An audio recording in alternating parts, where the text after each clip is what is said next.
So if you suffer from any kind of pain or sleep insomnia, anxiety, stress, diabetes, autoimmune, inflammation, the list goes on and on and on. This is an episode that you need to pay very close attention to. Empowering you organically, delivering content you trust with results you love.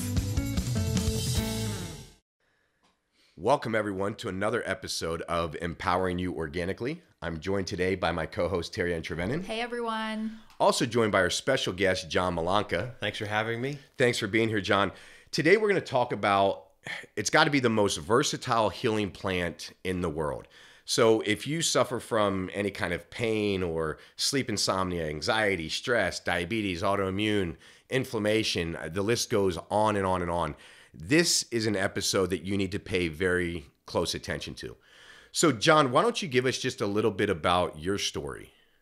So my name is John Malanca, and back in 2011, my wife and I were thrown into this industry because my father-in-law was diagnosed with stage 4 lung cancer, metastasized to his brain. I had just lost my father, not to disease, but a heart attack a year prior. So I was, when I saw my father-in-law going through this, I know the tissues are there because I do get emotional. I said, I was on him, I was his caregiver. The family was the caregiver, but he went from a healthy 77-year-old man, retired dentist, athlete, to literally a prisoner of war. And wasn't eating, wasting away, and every day the phone would ring. We thought, here's the call.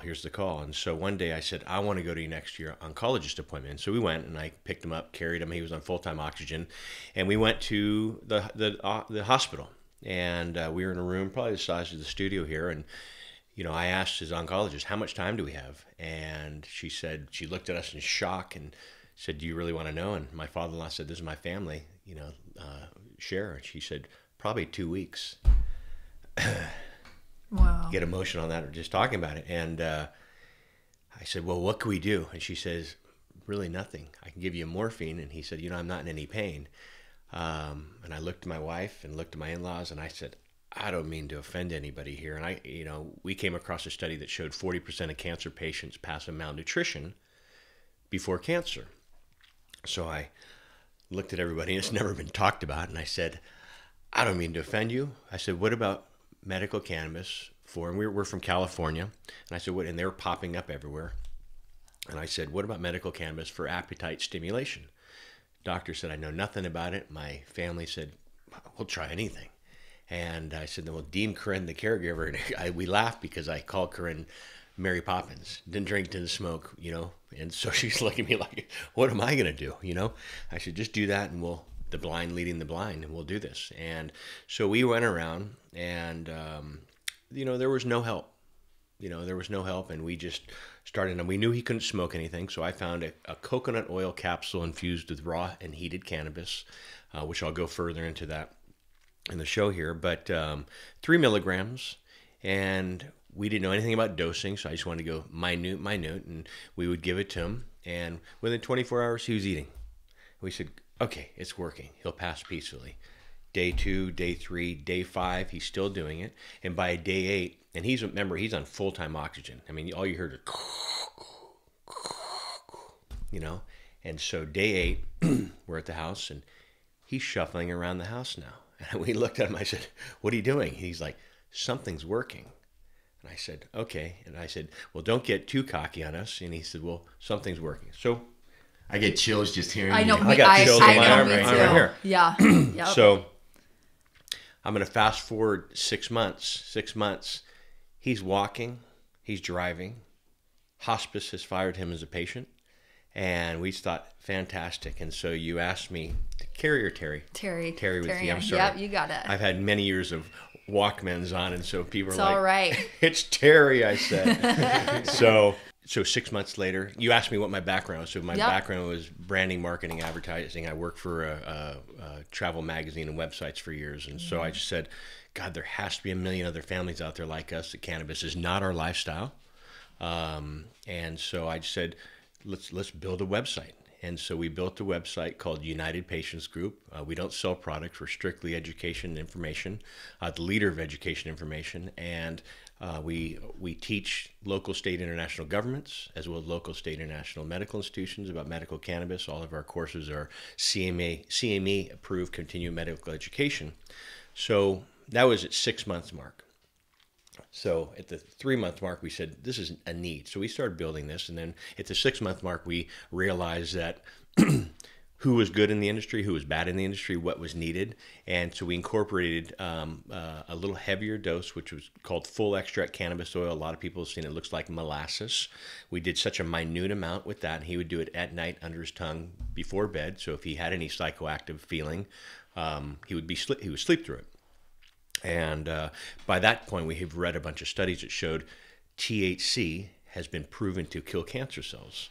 CBD, which is in the news every day, has been proven to stop cancer cells as well as spreading. So the combination of the two is what we were looking for. So we incorporated a 4-to-1 ratio, 4 parts THC to 1 part CBD under his tongue at night before bed. Again, minute amount, maybe about 5 milligrams, nothing major. And that was at the 6 month mark.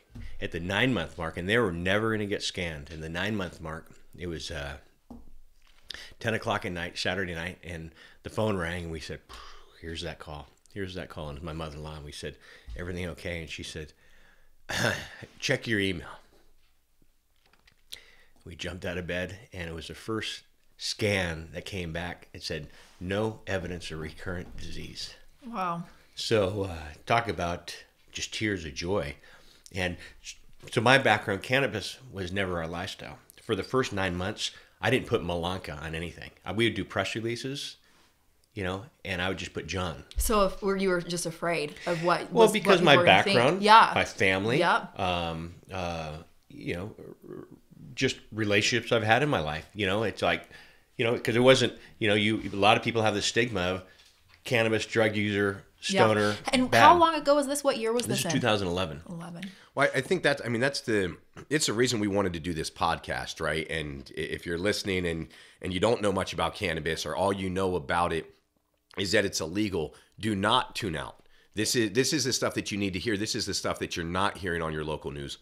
This is the stuff that that you need to understand, because this is a powerful plant that's been used for thousands of years and for many different ailments, uses, conditions, many different ailments, and not all of them, not all treatments will you get quote unquote high or some sort of psychedelic response or anything like that. So there's all kinds of different things that you just got to stay tuned as we talk about this.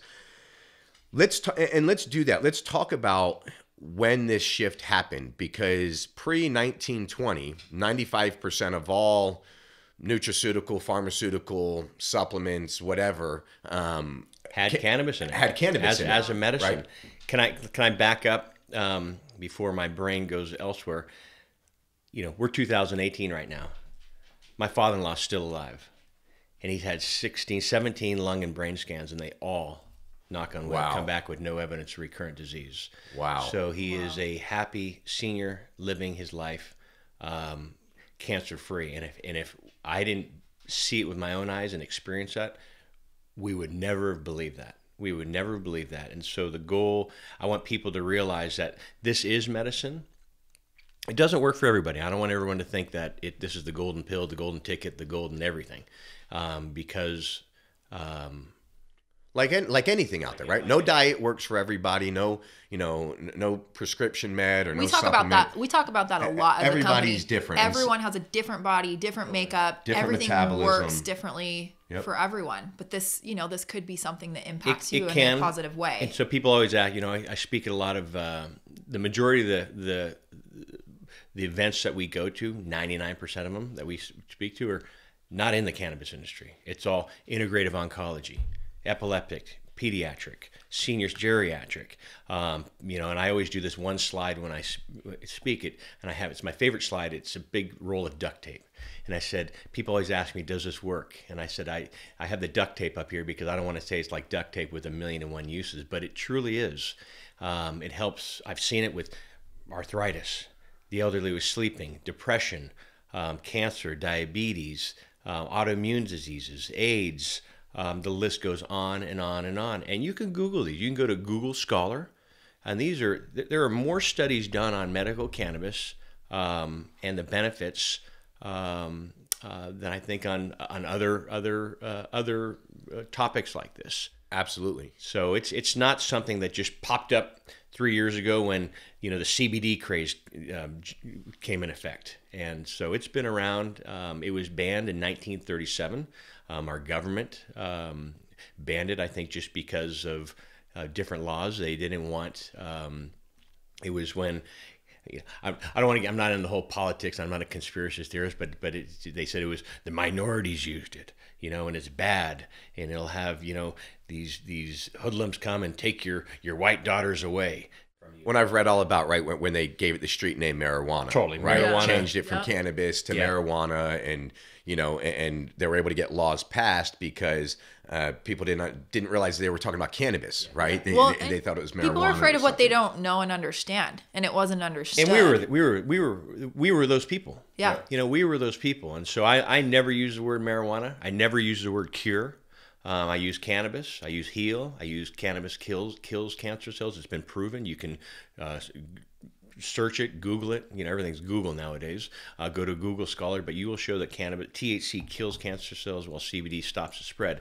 And CBD and THC are cannabinoids. They're just like the different varieties in wine. There are a bunch of different varieties in cannabis, and with all different, there's 113 different cannabinoids in the cannabis plant, and still people are discovering more each and every day. The most popular one is THC, which gives a psychoactive effect. Also, the next right behind there is CBD, which is the non-psychoactive, which you're hearing a lot of patients using for seizure disorders for children and adults. But if my father-in-law was on a straight CBD regimen, I know for a fact he wouldn't be here today. THC was needed. Same thing with epileptic children. A lot of these states have CBD-only laws, which they're designed specifically for the pediatric children. CBD works for epileptic children, epilepsy. With just straight CBD, it'll work about 12 to 15%. Add a minute amount of THC, that number will go up to about 70%. So THC is needed. I don't want people to be afraid thinking CBD is the medical portion of the cannabis plant, and THC is the recreational portion of the cannabis plant. Well, and let's talk about that, because most of us, or at least I'll speak for myself, right, in my teenage years, early 20s, right, the what I know about cannabis is rolling it up in a joint, smoking it, sticking it in a bowl, smoking it, and it wasn't. Nobody was using it for medical stuff then, right? Now, I mean, all of that's different. Let's talk about the difference between medical and recreational use, because you don't have to smoke it, right? I mean, that you don't have to roll it up in a joint. You don't have to smoke it. You don't have to, sit around somewhere and be lazy all day just smoking weed, right? We're talking about a totally different thing here. Totally different thing. And so that's a question. So we speak at a lot of retirement communities around the country, and I always ask, the seniors, how many people have used medical cannabis? And at first you'd have 8 to 12% of the room. Now when I ask that question, it's like 90% of the room. But I asked the question, how many people think the only way of consuming medical cannabis is via smoking it? And the same thing, used to be at the 12%. Now they look at me like, come on, throw us a harder softball question than that one.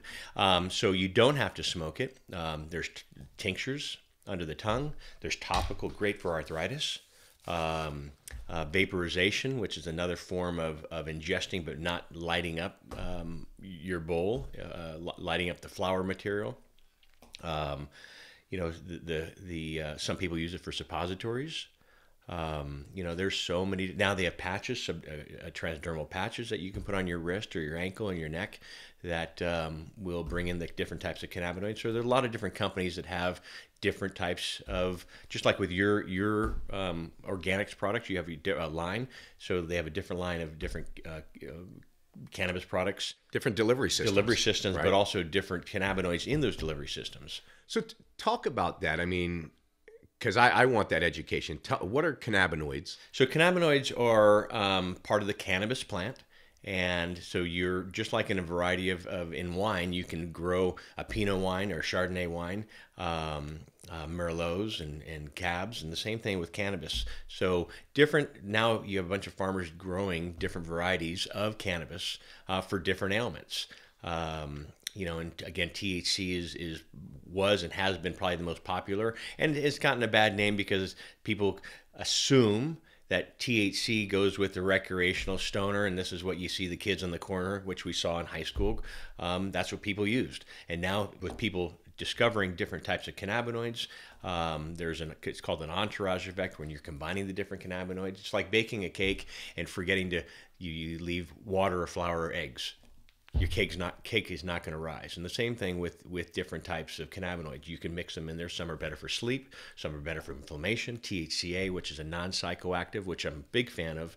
So THCA, you're in the vitamin world. Remember wheatgrass? I'm a big fan. I do wheatgrass every day. And so you can juice wheatgrass. Well, you can juice cannabis plant. And so before you have a beautiful cannabis plant in your backyard, and you can cut it down, and you can juice it, and you can juice it into wheatgrass type.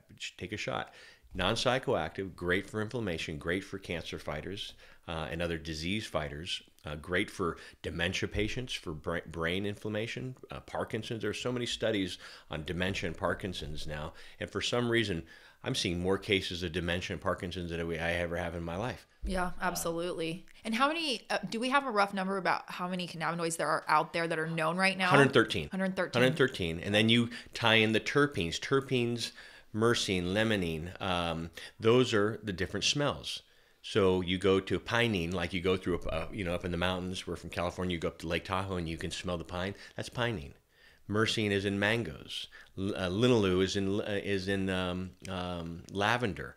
And so I think you carry a lavender product, and I carry a jar in my briefcase, just to smell for calming. And so that's the difference. So now you have companies that are making different types. They're almost like compound pharmacists. They're not pharmacists. I'll use that term loosely, but they're making different formulations and adding different terpenes in that you can smell, and it's for calming as well. Like, perfect example why I truly believe a medical professional is needed as well as a pharmacist is needed is because my father-in-law had a heart arrhythmia.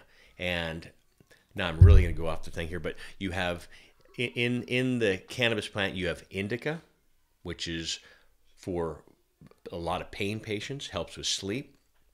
You have sativa, which is another variety for basically a daytime. And then you have the hybrid, of course, a mixture, which you're seeing again in wine. I use wine. My family's in the wine business, but I just, I use that example because people say, I don't want to get high. And I said, it's the same thing. You can have a sip of wine or you can drink 3 bottles of wine. Same thing with cannabis. You can have a sip of THC, which you're not going to have major, but if you had 3 bottles of this THC, like you would you're going to feel something. So again, more is not better in anything. Less is more. We're a big fan of microdosing. One, it's better for your body, I believe, and it saves money.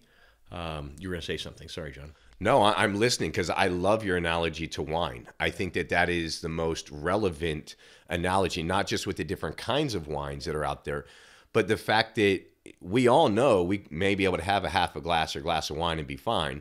And if we have a bottle or 2 or 3, you're going to feel something. Not fine. Yeah. And I think that's where a lot of fear, I think there's 2 places where fear comes in around cannabis. And I think that is, it's illegal, which means it has to be bad. Yeah. But which, we could go down that rabbit hole. I don't think we're going to, because it's becoming more and more legal. And in a few years, it's going to be legal everywhere. It's legal in 33 states in some form of another. Exactly. And so politics aside, I mean, this is going to be available to everybody very soon.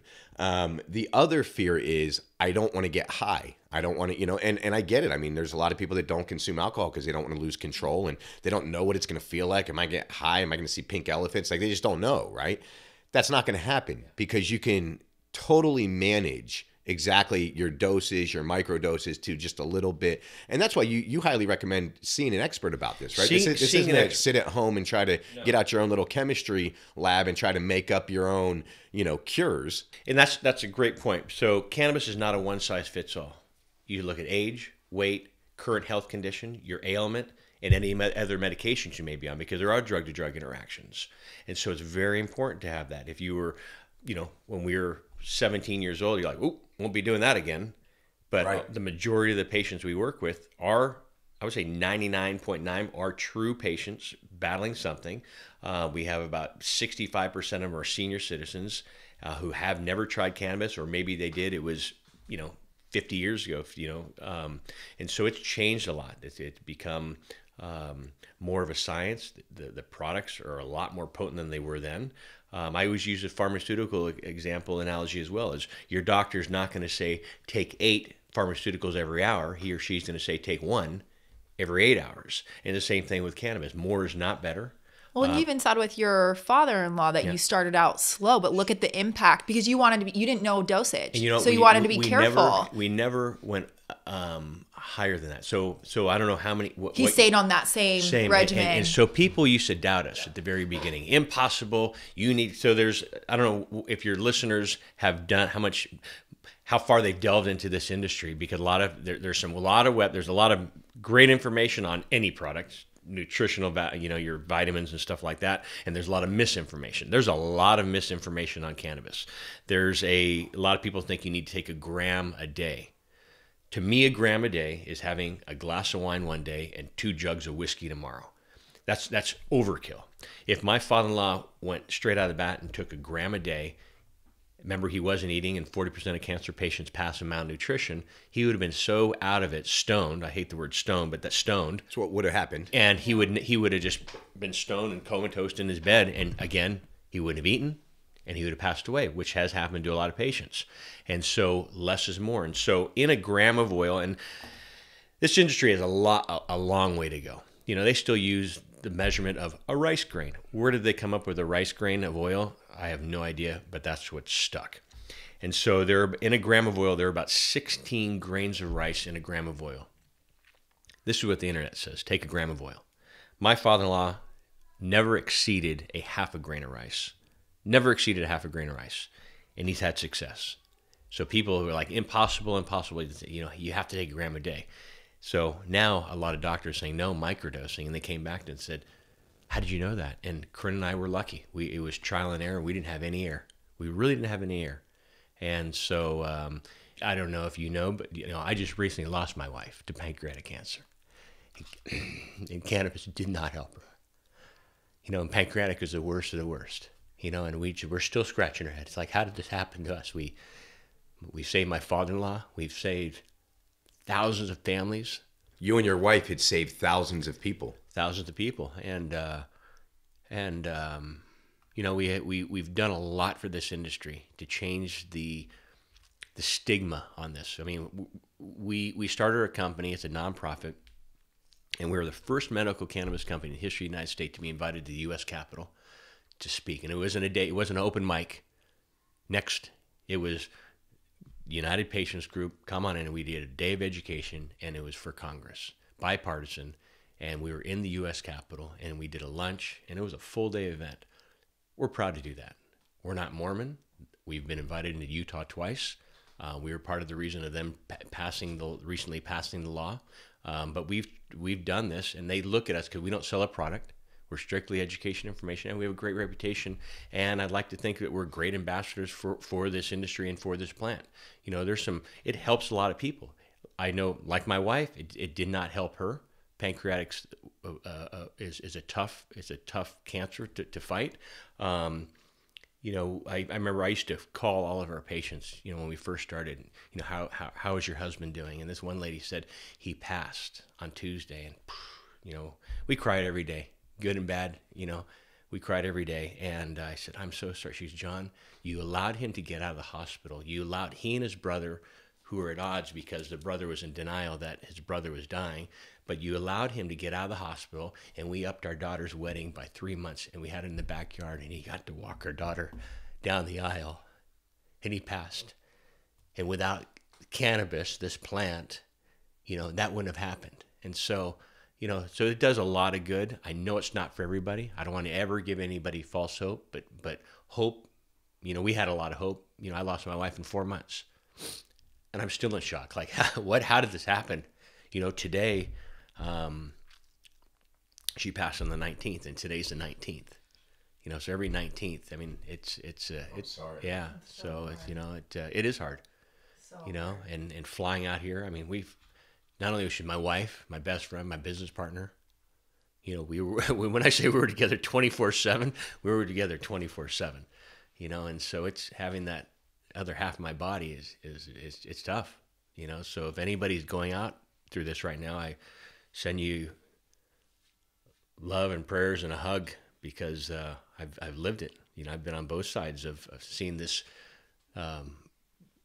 plant be a successful medicine, and helping others, and losing someone as close as my wife.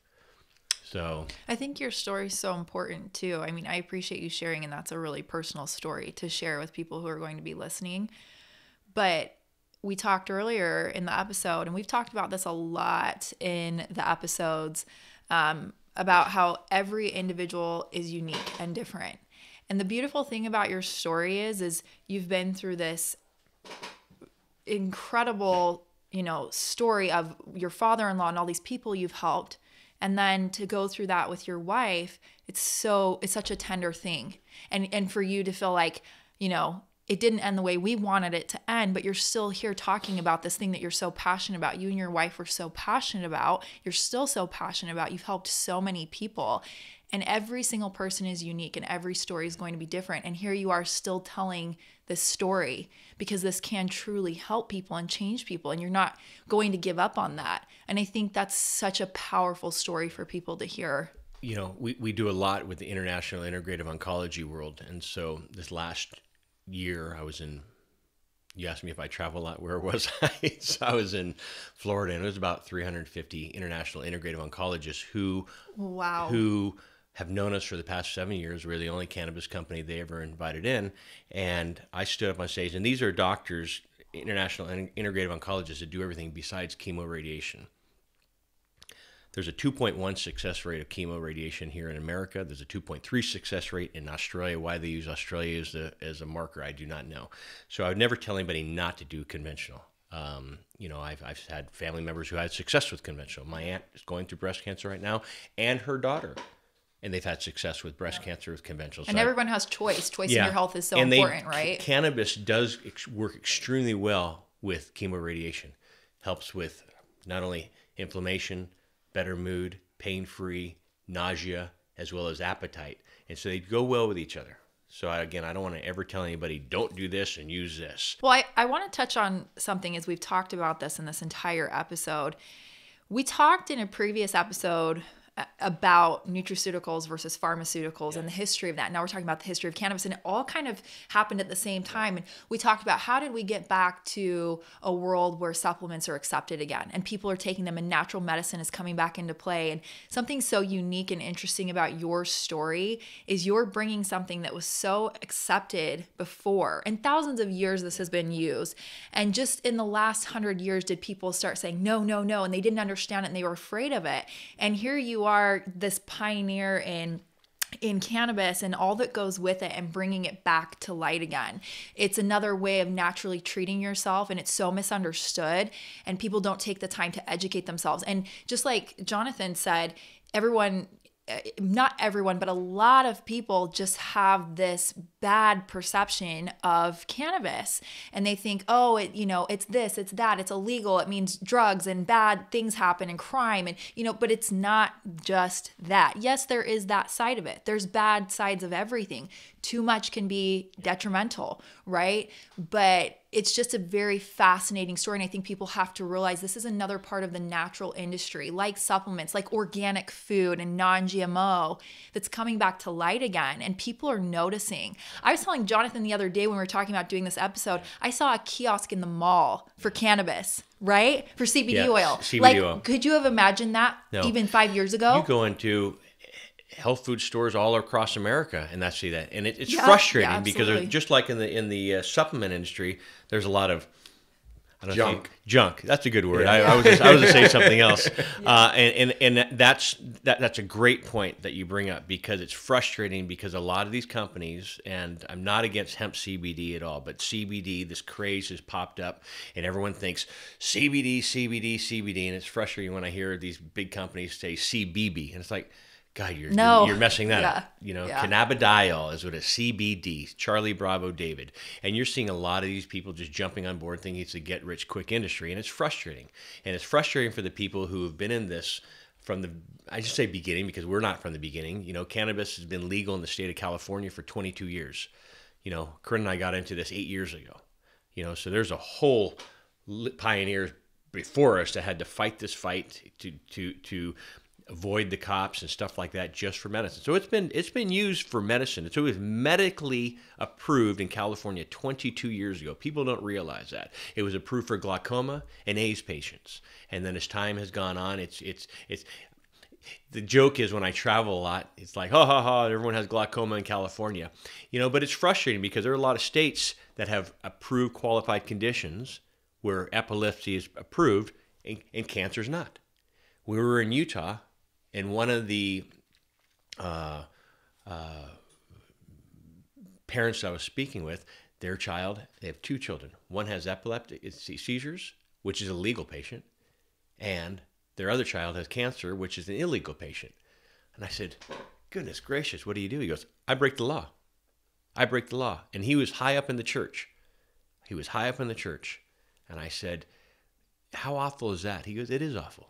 And that you have to feel that way. Well, it's kind of absurd that they're making it ailment-based, right? So disease-based. So yes, you can use it for this disease, but not that disease. I mean, come on. Doesn't even make any right? sense. So, and I think, make sense. Yeah, and for those of you listening, we're going to go further down this rabbit hole. We're actually going to have John back, and we're going to do another episode after this where we talk about the specific uses, like exactly what to use, where to get it, who to talk to. So hang tight. Don't think that we're just doing a whole podcast where we talk about it and you're left in the dark at the end saying, well, now what? And I want to ask one thing before we end today. So, you know, this has led you on an amazing journey. It's connected you to a lot of people. But in those beginning years, when you started with your father-in-law and saw what it could do for him, what did you do? Because I loved how you're like, I wouldn't even put my last name on anything. And now you're just like, I don't care. Like, I know how this can impact people, so I'm going to share my story. And I love that's so powerful. But what did you do? What did you and your wife do? Where did you go for information? Where did you go for your research and things like that? Because when people hear this and they understand there's a different side to what they've always believed, the first question is going to be like information. And I think you have a few good places to refer people to from what you've been through and now where you are on your journey. So the studies are out there. So remember when I had my brain drain a minute ago and I said I forgot about my name. So that night when my mother-in-law said, you guys saved your father's life, I said, that's it. I'm never turning back. And the rest of the thing was my name will go on everything. Malanca was everything. Yeah. Because I had a lot of people in the industry when I was, because we do press releases and people would get upset with me. Like, how can you not put your name here? I said, well, this was not my lifestyle, you know? And so I do have other business colleagues, you know, that probably would just like, are you kidding me? What'd you do? So anyway, after that, I put my name in everything. Where did we get information? We researched like crazy. My wife, Corinne, was a major researcher. My father-in-law, like I said, he's Stanford graduate, retired dentist. And so he loved these. So we started handing him a bunch of research papers and we'd read. So there's more studies. It's out there. It's out there. There's Google more it, studies. Sure. Well, nowadays you can Google everything. But there, I'll tell you a funny story. My brother was walking my little nephew to school one day and he's like, Dad, can I get a sister? And he's like, well, that's something you need to ask your mom. He's like, why do we need to ask mom? You can just get anything. You can Google it and get it. You can buy anything online. He's like, so good funny. Point, kid. But there are more studies done. This will blow your mind. In China, Czech Republic, Israel, all over Europe on cannabis than here in the United States. We should be the leader. We should be the leader. But they're leading the pack right now in this. It's turning around. We're starting to become. We were the leader at one point. We were the leader, and our government owns a U.S. patent on medical cannabis. CBD is a nutraceutical, absolutely. But they also put it as a Schedule I as no medical value. And my father-in-law, we shared that with him, I don't know, 7 years ago, and we were sitting up there at their retirement community, and he looked at us. He goes, he's a very humble man. He said, "Why isn't someone suing the U.S. government for murder?" And I said, "Oh, be darned. We did an article on that." You know, not to throw anybody under the bus. We've done articles on side-by-side with fibromyalgia patients. With Lyrica, we have a great, and I'll send it to you, but we have a great ad. It was a magazine ad that we've put out in so many different, but it was a side-by-side of fibromyalgia, Lyrica, and the side effects, and benefits and side effects, and cannabis, side effects, 0, sleeping, hunger, and the benefits. And I've had a lot of people call. And this one guy called from Arizona. He said, "Is this John?" I said, "Yeah." He goes, I think it's wonderful what you're doing, and I love that ad. I just want to talk to you before the pharmaceutical company takes you down. And it's not, and I'm not, I don't want to look as a pioneer or a outlaw. And we never looked at it that way. I had, maybe I'm jinxing myself here, but it was never. We never looked at it as fear. We just thought we're helping people. Yeah. When I was talking about you being a pioneer, there's certainly people who've come before you, but you're getting the message out there. And now at this point in your life, so a lot of people can go and just Google the research behind it. And I'd love for you to send me that side by side so we can post it for the listeners. Cool. But where are you at now in your journey as far as sharing the information? And so I was going to get on that too. And so a couple years ago, John, your dear friend Manny Goldman came to us, and he, you guys have worked together for a while, and he wanted to do a docu-series and getting the word out, and it was going to be, he called it The Sacred Plant, and so Manny's wish list and punch list was he came into the industry and spoke to a couple people, Ricky Lake, the talk show, and so she did a docu-series that we were involved with, and he said, "Here's my punch list. Can you help me? I'm looking for, 1, a reputable company, 2, a host, preferably a husband and wife team who has a good reputation. Where's the third one? There's my thing." And she started laughing. She said, "Well, not only do I have that, it's the same people, reputable company, reputable host, and their husband and wife." And so Manny came to us and said, "Hey, I'm doing this docu-series. Would you guys like to be the face of this docu-series on medical cannabis?" And over the years, we've been approached numerous times. And I said, our number one, something my dad shared with my brother and I, he's like, "You have one name and one reputation. Don't blow it." And I said, "Manny, here's my punch list now of what I will do, what we will do, and what we won't do." He said, "Great." And reputation is huge. If without our reputation, we wouldn't have been invited to Utah. We wouldn't have been invited to U.S. Capitol in Washington, D.C. We wouldn't have been invited to New Zealand Parliament, and stuff like that. And so Manny said, "Here's what's going on." And I said, I wanted to review everything before we spoke about it. And so we have had, we're about to start season 4. It's called The Sacred Plant. It's a docu-series all on medical cannabis, the history, different types of ailments, speaking about with doctors and scientists and researchers and nurses and other medical professionals as well as patients, and the benefits of this. Just like the duct tape, we touch up on all that. And so it's a free docu-series, the season 1. We did 7 docu-series and then followed up with 7 webinar series for live Q&As with interaction with patients. And we've reached 190 countries. I think we've had about close to 600,000 viewers on that. Season 1. Season 2, it was Healing Secrets Explained, I think is what it was called. Excuse me, I'll give you the correct title. But we followed up with different patients, what it's like to speak to a doctor, what it's like to obtain medicine, why it's important to have tested medicine, why it's important that it's not a one-size-fits-all, and we talk about dosing and formulation and ratios and protocols and guidance, why it's important for guidance, and bringing this talk to the masses. It's not illegal. A lot of patients, we're here in Texas. We have so many Texans that we work with, and they're afraid to talk about this with their doctors. It's not illegal to speak about this with your doctors. We have a lot of, back to the senior community, I asked how many people talk about this with the doctors, and at first the small hands, shortage of hands would raise, and now the whole room is up there. But I said, what was the reaction? And she said, this 80-year-old lady, she says, "My doctor said if I hear you ask me this question again, I'm going to ask you another doctor." And I said, "What'd you do?" She says, "I fired my doctor." And the whole room chuckled, but it's the truth. You should have a right to try different modalities. It's your health. I love that statement. It's your health. It's your body. It's your choice. We're all adults here that are listening to this podcast or living our lives. And quite frankly, it's BS when we're forced to only take this or only learn about this information. And so it's upon you as a listener to do research. That's why we had John on here, and you can go to thesacredplant.com. And Watch these docuseries, educate yourself, hear all these stories, learn all the different treatments that it can be used for, and really get educated. That way, when you go talk to your doctor, if they don't listen, you can walk away and go talk to another doctor. And listen, you may need to hop on a plane and go to another state to talk to a doctor that has more experience in it, or you might need to go somewhere else. This is your health. This is your body. You have the right to educate yourself, and you have the right to take care of yourself. And you made a great point. Go to a different state. So a lot of our followers say, John, I don't live in a legal state. How do I have access to it? I don't want to break the law. And so it's legal in 33 states at some form. And so I always share with people, before you become a cannabis refugee, which is really literally uprooting your life and going. Some patients are forced to do that for their children or their loved one or themselves. But go to a legal state. I would say go to California. California's been legal for 22 years. We consider that the medical state.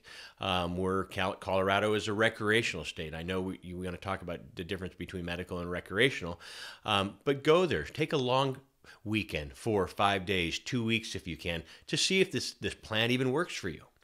And Right. if it does, then you know, okay, it's something I should look into to see. If how do I obtain it? Do I go there? I'm not advising anybody to break the law, but I'm certain people do. I know a lot of Texans that we've worked with over the years have gone to different states and obtained it, and how they get it back home, it's up to them. But you better believe, I would have gone to the end of the earth to do something for my wife or my father or anyone. You have the right to life. Yeah.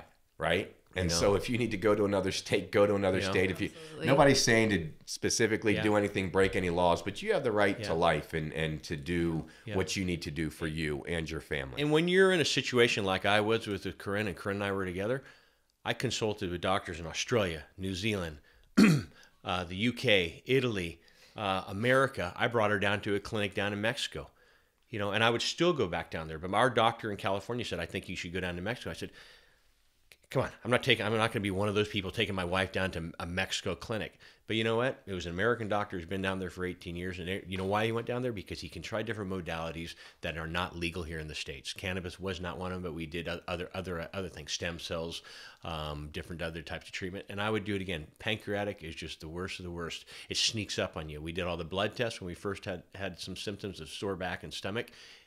All the blood tests came back negative. Okay, let's do food allergy tests. We did extreme food allergy tests. You have a little allergic reaction to pineapple and vanilla. We can live without pineapple and vanilla in our life. And then one day, it came on a stomach ache. We went down there and we thought, okay, maybe an ulcer. I mean, she doesn't drink, doesn't smoke, works out, stays on top of her health. Our life is nutrition, and it was a 4-centimeter mass in her pancreas, and so. It sneaks up on you. It doesn't discriminate. Disease does not discriminate. Cancer does not discriminate.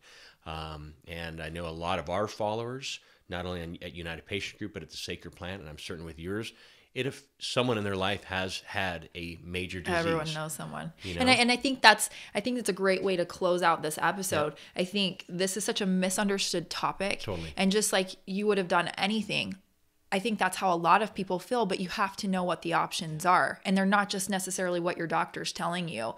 And so I think that people need to be educated. This is a topic people absolutely need to be educated on. I think, when I asked you about where you've gotten your research and your information, obviously you did a lot prior to even coming into Sacred Plant, but you can go to sacredplant.com, find a lot of information there.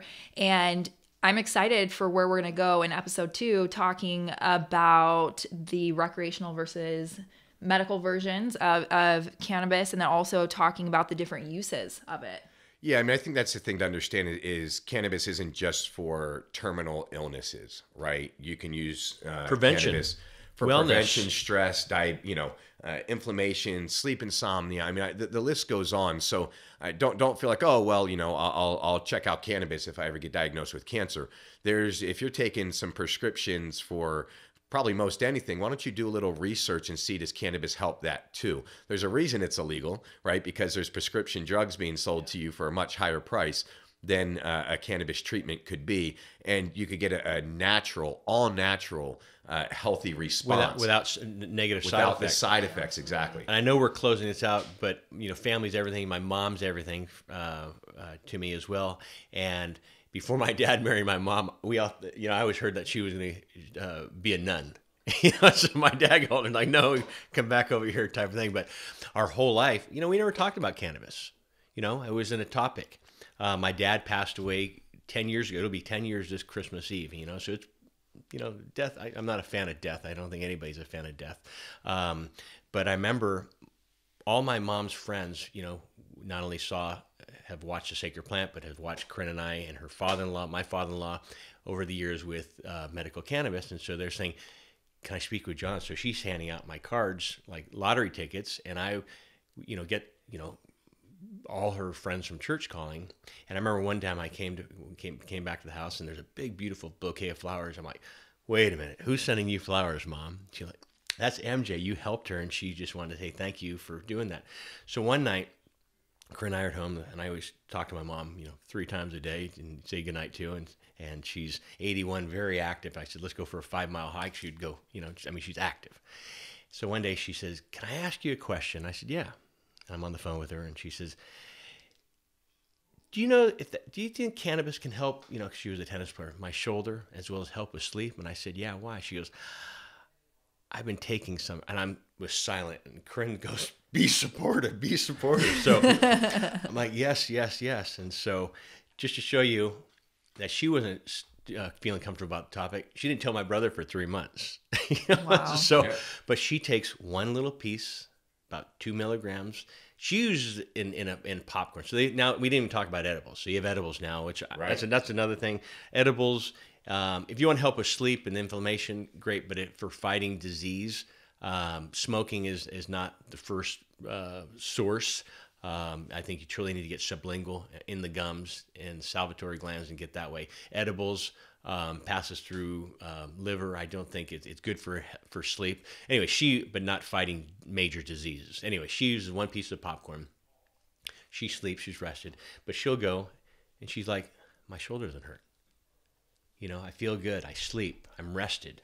And she goes, God, if I knew about this when your dad passed, I probably would have taken this over an Ambien. I remember she took an Ambien. She had to stop right away. She thought, I'm waking up totally cotton mouthed. I'm just totally groggy. Now she gets up and go. Yeah, so let's not even talk about Ambien or a whole list of other pharmaceuticals. So let me plug your site again. It is thesacredplant.com.